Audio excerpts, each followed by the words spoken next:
Hey everyone, Cannon here again. For this week's lesson, we're going to take a look at improvising, one of my favorite things personally. In particular, we're going to take a look at improvising over key changes. Now, this is something I know I always struggled with in the past and still have to focus a lot on, and I know it's something that a lot of people have issues with, and so I wanted to take a look at it.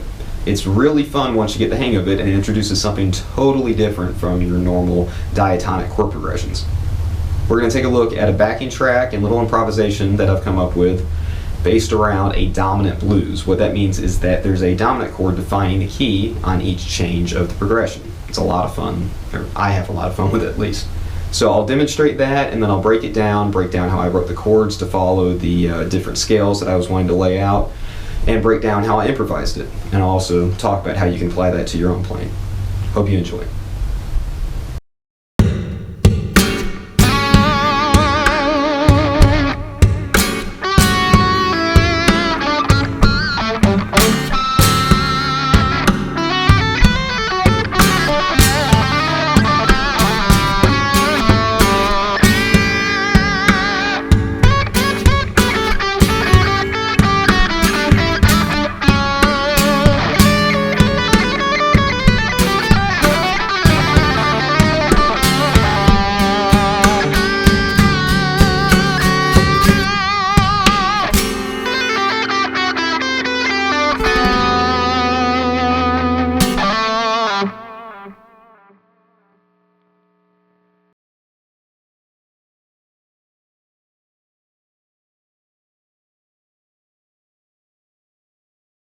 Okay, so first things first that I should touch on. The main thing I focused on with this particular piece was moving through the different keys and scales without majorly altering my hand position. Pretty much everything I played in that lead part, if you noticed, was between around fret 5 and fret 10, small enough to reach in one stretch there.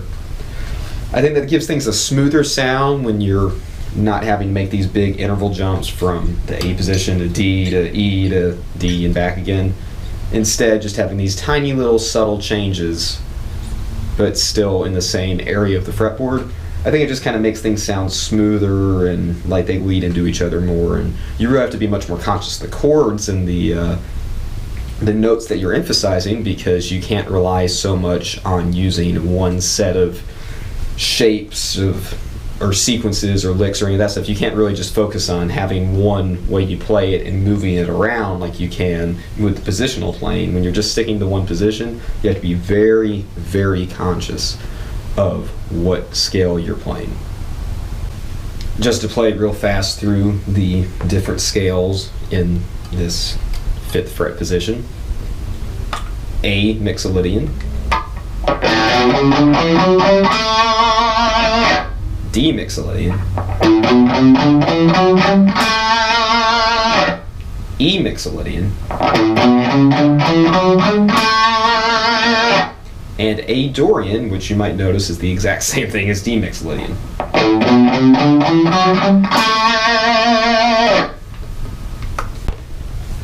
Okay, to examine the rhythm, and then I'll talk about how I approached playing lead over it as we approach each section. First measure, or the first couple measures, the first part I should say, we encounter a A7 add 13 and then an A7.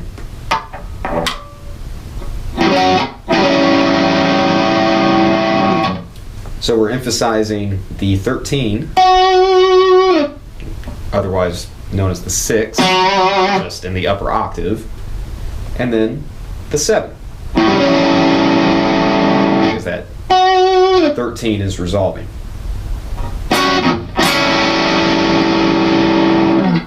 Now, when playing over this, and when playing all the chords for that matter, I really try to emphasize the 3rd and 7th, as those are the tones that really let you know what's going on with the chord, and they're a little bit more flavorful than just playing the root or the 5th. Now, that was the A mixolydian section. We're on to the D mixolydian section with the change to the D7. This starts off very simple with just a regular old D dominant 7. And then on the change, I play an D6 add 9, then back to just a D9. So it goes. It's that little bit of.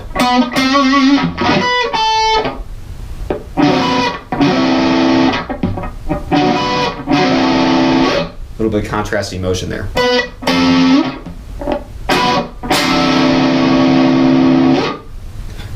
Now, when you find chords in these kinds of progressions that are big and extended out like what I've done, you can approach it a couple different ways. You can either emphasize the extensions, so really focusing on that 9 and that 6, or you can emphasize the main tones. That's probably seems like a self-explanatory thing, but it depends on what kind of feel you're going for. If you're trying to lock in and really bring things home with a chorus or something, it might be better to go for the really strong tones, whereas if you're kind of meandering about in the middle of a solo, it can be better to explore some of those extensions and create some tension. Okay, from there it works its way back around to A mixolydian, and then we get to the E mixolydian part, the 5. Now this is an E9.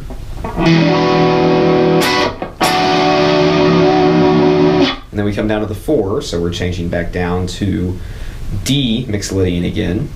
So we have another D6, add 9, and a D9.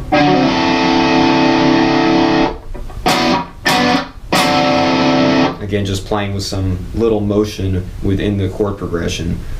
By having that kind of stuff going on instead of just straight chords, it just kind of gives the improviser, soloist in general, something more to play around and play off of. So if you're ever making tracks for yourself, like what I have here, try to give yourself some different palettes of colors to experiment with instead of just having the kind of old standard black and white that is the, when it comes to blues at least. There's a lot of different ways you can apply chord extensions to give totally different kinds of feels to otherwise basic progressions. Coming into the home stretch now, we have the turnaround, which goes from the 1 to the 4 and back to the 1 with a little twist at the end. So we have just straight 7th chords at first.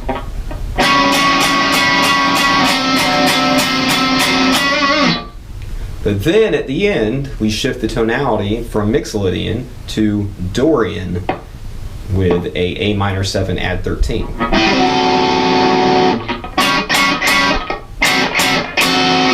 Moving that major third to a minor third.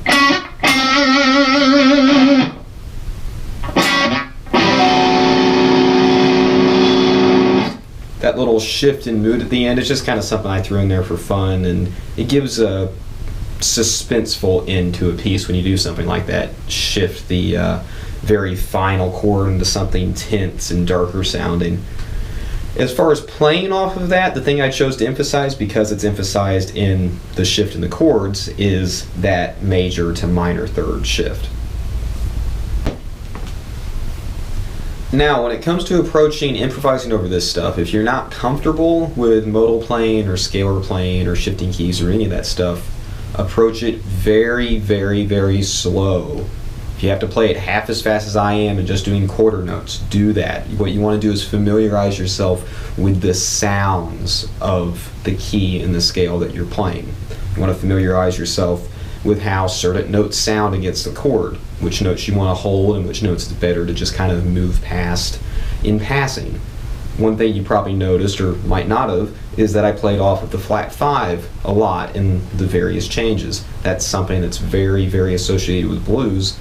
And it's not a note that you would necessarily want to hold unless the chord was emphasizing a flat 5 instead of a standard 5. Another good way to practice this stuff and just kind of prepare yourself for unfamiliar key changes, chord changes, that kind of stuff, is to play through the changes just straight up and down the scales with a metronome as slow as you need to, so that you can seamlessly move through those changes. You want to really familiarize yourself not just with the patterns you're playing, but with what the root and the 3rd and the 5th and the 7th are in each of those patterns. If you're playing in a particular position, but you're phrasing it like it's in a different mode than how you want to phrase it, then it's not going to have the desired effect. If you're emphasizing notes that aren't necessarily best to be emphasized, then it kind of muddles the effect of playing in the different modes. Now, for all we've talked about changes, one thing that can be helpful is finding constants. What I mean by that is finding the notes that you can get away with holding as the chords change through different keys. That'll allow you to kind of have these moments where you seem to glue everything together by holding a note that's common between the two different chords. Well, that just about wraps up this week's lesson on improvising over chord changes and key changes. I hope I was able to give you some insight in how to approach practicing it and how to approach applying it. And as always, I hope you had fun. Thanks again.